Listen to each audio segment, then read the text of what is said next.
முதல்வரின் விரிவான மருத்துவ காப்பீடு 5 லட்சத்திலிருந்து 25 லட்சம் ரூபாயாக உயர்வு. சட்டப்பேரவையில் 110 விதியின் கீழ் முதலமைச்சர் விஜய் அறிவிப்பு.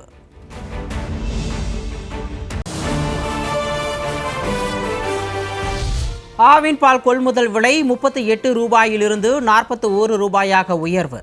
110 விதியின் கீழ் முதலமைச்சர் விஜய் அறிவிப்பு. கூட்டுறவு மூலமாக 1 ரூபாய் உயர்த்தவும், மேலும் அரசு ஊக்கத்தொகை 3 ரூபாயிலிருந்து 5 ரூபாயாக உயர்த்தவும் ஆக மொத்தம்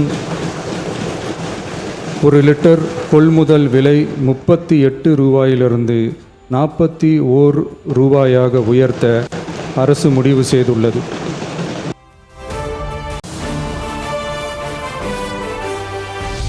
தொகுதி பணிகளை மேற்கொள்ள வசதியாக அனைத்து எம்எல்ஏக்களுக்கும் கார் வழங்கப்படும் என முதலமைச்சர் விஜய் அறிவிப்பு.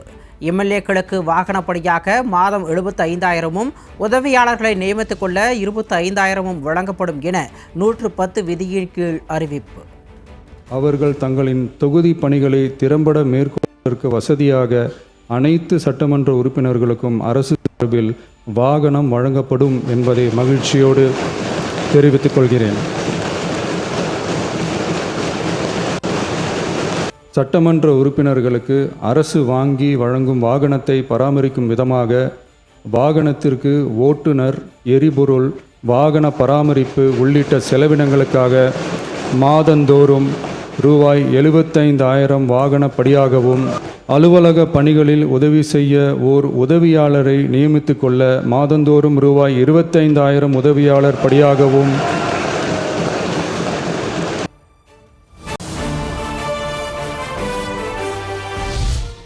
எம்எல்ஏக்களுக்கு கார் வழங்கப்படும் என புல்லரிக்க வைக்கும் அறிவிப்பை முதலமைச்சர் வெளியிட்டுள்ளார். இன்ப அதிர்ச்சி கொடுத்துள்ளதாக தாவேக மற்றும் தோழமை கட்சிகளின் எம்எல்ஏக்கள் நிகழ்ச்சி மற்றும் உறுப்பினர்களுக்கும் என் மனமார்ந்த நன்றியை தெரிவித்துக் கொள்கிறேன். நன்றி, வணக்கம். சட்டமன்ற உறுப்பினர்களுக்கான காரு, டிரைவருக்கான சேலரி, ப்ளஸ் அந்த உதவியாளர்களுக்கான சேலரி எல்லாம் கவர்மெண்ட்டே நம்ம அரசாங்கம் கொடுக்குன்னு சொல்கிற டைமில் எதிர்கட்சியில் இருக்கிறவங்களுக்கும் இது உண்மையிலேயே சந்தோஷமாக தான் இருக்கும். அவங்களுக்கு வெளிப்படுத்த முடியாது, அது எனக்கு தெரியும். எதிர்கட்சி எம்எல்ஏக்களுக்கும் ஒரு காரும் உதவியாளரும் தந்திருக்கிறார் என்று சொன்னால் அவரை இருகரம் கூப்பி வணங்குகிறோம்.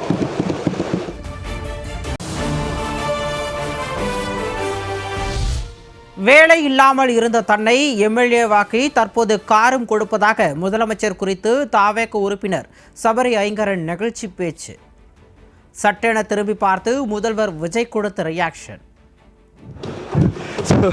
ரொம்ப ரொம்ப நன்றியை தெரிவிச்சுக்கிறேன். ஏன்னா நான் ட்ரெயினில் தான் வரேன். அங்கேருந்து இங்கே உள்ள ஆட்டோவில் உள்ளே வரும்போதெல்லாம் காவலர் பணியாளர்கள்லாம் யார் எம்எல்ஏன்னு சொல்லுவேன். ஐடி கார்டெலாம் எடுத்து காமிச்சாலும் நம்ப மாட்டாங்க. ஸோ அதனால் இன்றைக்கி 2 விஷயத்தில் நாங்கள் ரொம்ப மகிழ்வாக இருக்கோம். விவசாயிகளும், மக்கள் பணி செய்கிற விவசாயி, பசியை போக்குற விவசாயிகளும் சந்தோஷமாக இருக்காங்க. மக்கள் பணி செய்கிற சட்டமன்ற உறுப்பினரும் சந்தோஷமாக இருக்கிறாங்க. ஸோ எல்லாரோட வாயிலாகவும் நான் மிகப்பெரிய நன்றியை தெரிவித்தேன். சென்னை பெரம்பூரில் 300 கோடி ரூபாய் மதிப்பில் 400 படுக்கைகள் கொண்ட பன்னோக்கு உயர் சிறப்பு மருத்துவமனை அமைக்கப்படும். சட்டப்பேரவையில் 110 விதியின் கீழ் முதலமைச்சர் விஜய் அறிவிப்பு. பெரம்பூரில் ரூபாய் 300 கோடி மதிப்பீட்டில் 400 படுக்கைகள் கொண்ட உலக தரத்திலான பன்னோக்கு உயர் சிறப்பு மருத்துவமனை அமைக்கப்படும்.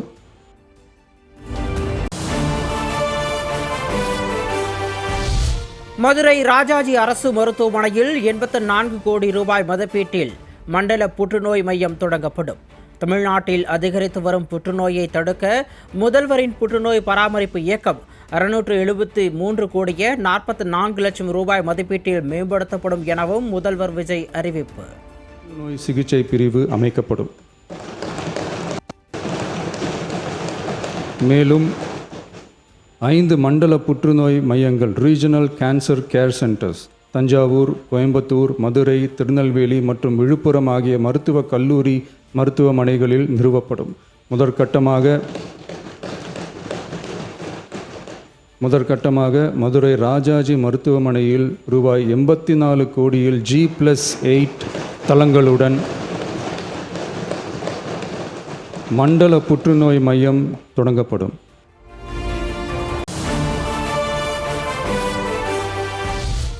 சென்னை உட்பட 7 அரசு மருத்துவக் கல்லூரி மருத்துவமனைகளில் திருநங்கைகளுக்கான அறுவை சிகிச்சை முதல்வரின் விரிவான மருத்துவ காப்பீட்டு திட்டத்தின் கீழ் வழங்கப்படும். சட்டப்பேரவையில் 110 விதியின் கீழ் முதலமைச்சர் விஜய் அறிவிப்பு.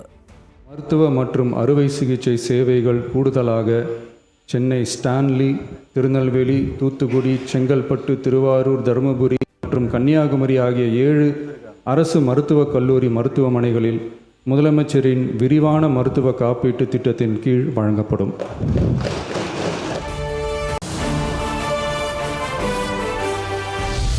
ஏழு புதிய அரசு செவிலியர் கல்லூரிகள் தொடங்கப்பட்டு கூடுதலாக 6,998 இடங்கள் உருவாக்கப்படும்.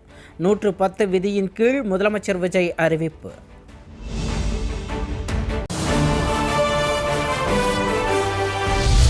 கர்நாடக வனத்துறையால் 3 தமிழர்கள் சுட்டுக் கொல்லப்பட்ட விவகாரம் 5 நாள்களாக கவன ஈர்ப்பு தீர்மானத்தை எடுத்துக்கொள்ளவில்லை என குற்றம் சாட்டி அதிமுக உறுப்பினர்கள் வெளிநடப்பு.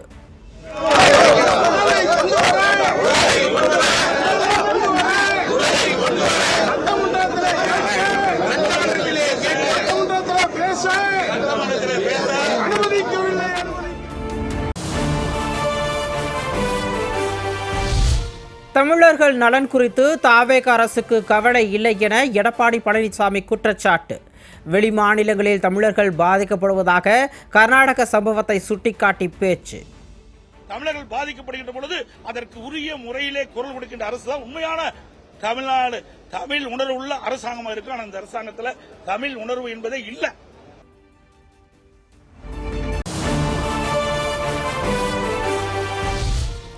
ரீல்ஸ் போடும் அரசாக தாவேக அரசு செயல்படுகிறது.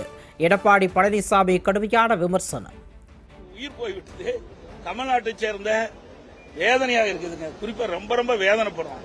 இதுக்கு முந்தி 38 வயசு அந்த குடும்பத்தில் இருக்க உறவினர்கள் எப்படி வேதனைப்பட்டு கொண்டு இருப்பாங்க. அந்த வேதனை கூட புரியாம ஒரு அரசாங்கம் அதான் ரீல்ஸ் சொல்றாங்க.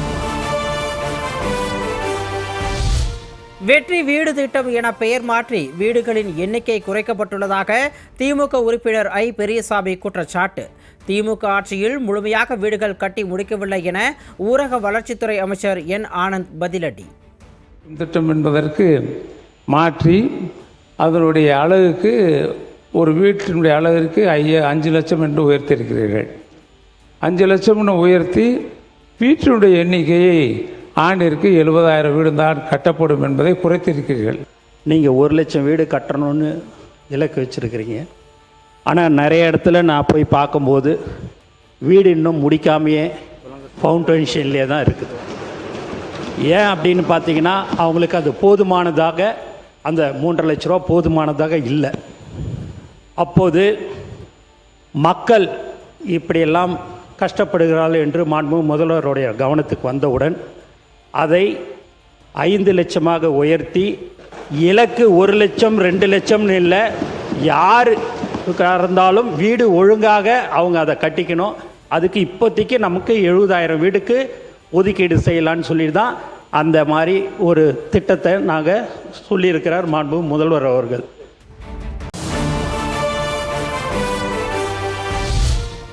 அண்ணா மறுமலர்ச்சி திட்டத்தின் பெயரை மாற்றியது ஏன் என தாவேக அரசுக்கு திமுக எம்எல்ஏ கேள்வி. தமிழ்நாடு என்ற பெயர் வைத்த அண்ணாவின் பெயரை மாற்றியதை எப்படி ஏற்றுக்கொள்ள முடியும் எனவும் அடுக்கடுக்காக கேள்வி.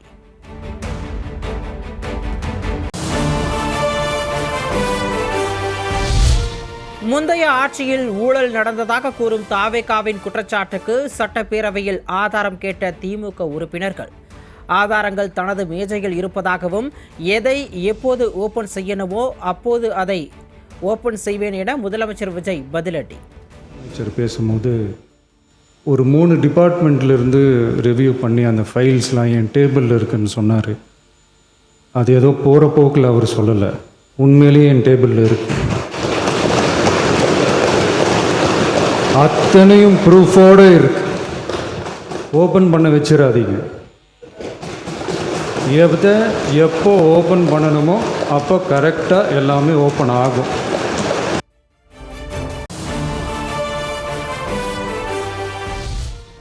வீடுகள் கட்டி கொடுக்கும் திட்டம் தொடர்பாக சட்டப்பேரவையில் காரசார விவாதம்.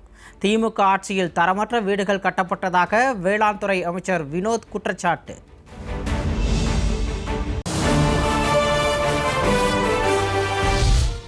திமுக ஆட்சியில் தென்பெண்ணை ஆற்றில் 16 கோடியில் கட்டப்பட்ட பாலம் 3 மாதங்களிலேயே இடிந்ததை பற்றி உலகமே பேசியதாக நிதியமைச்சர் மரிய வில்சன் விமர்சனம். வரலாறு காணாத மழையால் பாலம் இடிந்ததாக முன்னாள் அமைச்சர் ஏவ வேலு பதிலடி. பிரிட்ஜு 3 மாதத்தில் காலியானதை பற்றி உலகமே பேசிச்சு. அது உங்களுக்கு தெரியும். அதில் நீங்கள் ஒரு ரிப்போர்ட் மாதிரி கொடுத்துருப்பீங்க. டிஸ்சார்ஜ் வேஸ்ட், அதனால் வாட்டர்ஸ் நிறைய வந்ததுனால 16 கோடியில் கட்டினப்பட்ட அந்த ரிவர் மேலே கட்டின பிரிட்ஜு 3 மாதத்தில் டெஸ்ட்ராய் ஆனது. அந்த ஹிஸ்ட்ரி படிச்சிருக்கீங்க நீங்கள். அதை முதல்ல நீங்கள் தெரிஞ்சுக்கணும். அப்புறம் தான் அந்த குவாலிட்டியை பற்றி பேசணும். அதனால் அதுக்கு முதல் பதில் நீங்கள் சொல்லணும். நீங்கள் மாணவர்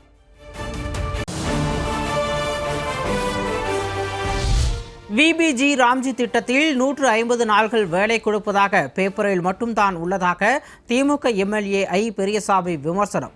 நாங்கள் சொல்ல ஆரம்பித்தால் நிறைய பேச வேண்டியிருக்கும் என அமைச்சர் என் ஆனந்த் பதிலடி. கொடுக்கறது பேப்பரில் மட்டும்ன்றீங்க. 165 நாள் யாரெல்லாம் வேலை செய்கிறாங்களோ அவங்களுக்கு கண்டிப்பாக 150 நாட்கள் வேலை கொடுக்கப்படும் என்பதை இந்த நேரத்தில் நாங்கள் தெரிவிச்சுக்கிறோம். எதுவுமே பேப்பரில் இருக்குதுன்றது ஒன்றொன்றுத்தையும் பார்த்து இது செய்ய முடியுமா அப்படின்றதெல்லாம், பணம் இருக்குதான்றதெல்லாம் பார்த்து தான் ஒரு திட்டத்தையும் தினந்தோறும் சிந்தித்து அதை செயல்படுத்துகிற முதல்வர் தான் எங்களுடைய முதல்வர் என்பதை தெரிவிச்சுக்கிறேன்.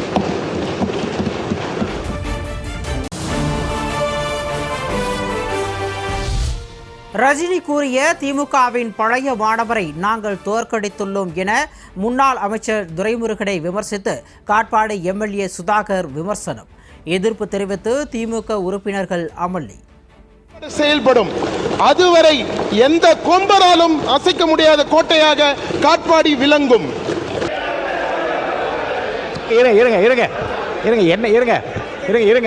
அவர்கள் கட்சியில் பல பழைய ஸ்டூடெண்ட்ஸ் இருக்காங்க. அதுலயும் ஃபெயிலே ஆகாத அந்த ரேங்க் ஹோல்டிங் ஸ்டூடெண்ட்ஸ் கிளாஸே விட்டு போக மாட்டேன்னு இருந்தாங்க. அப்படிப்பட்ட அந்த அசாத்தியமான பழைய ஸ்டூடெண்ட்ஸையே எங்கள் தளபதி ஒருவரால் மட்டுமே அவர்களை ஃபெயில் ஆக்கிவிட்டு அந்த கிளாஸ் ரூமின் வாத்தியாரையும் வெளியே அனுப்பிவிட்டார். தேர்தல் பிரசாரத்தில் திரு துரைமுருகன் சார் அவர்கள் பிரச்சாரத்தில் ஈடுபட்ட போது காட்பாடி ஒரு டிஎம்கேவின் கோட்டை, அவரை ஜெயிக்க வைத்தால் அது ஒரு பெரிய ரெக்கார்ட் பிரேக் அமைய காட்பாடி தொகுதி மக்களிடம் மன்றாடினார்.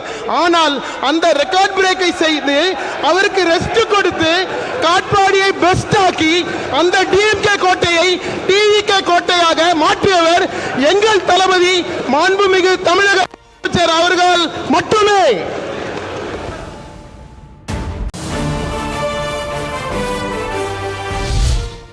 இடதுசாரி கட்சிகள் கரப்பான் பூச்சி கட்சி நடத்தும் போராட்டங்களில் மாணவர்கள் பங்கேற்பதை தடுக்க தாவேக அரசு அனுப்பிய சுற்றறிக்கைக்கு மாணவர் அமைப்பினர் கண்டனம். கடும் எதிர்ப்பை தொடர்ந்து அரசு கல்லூரிகளுக்கு அனுப்பிய சுற்றறிக்கையை திரும்பப் பெற்றது தமிழக அரசு.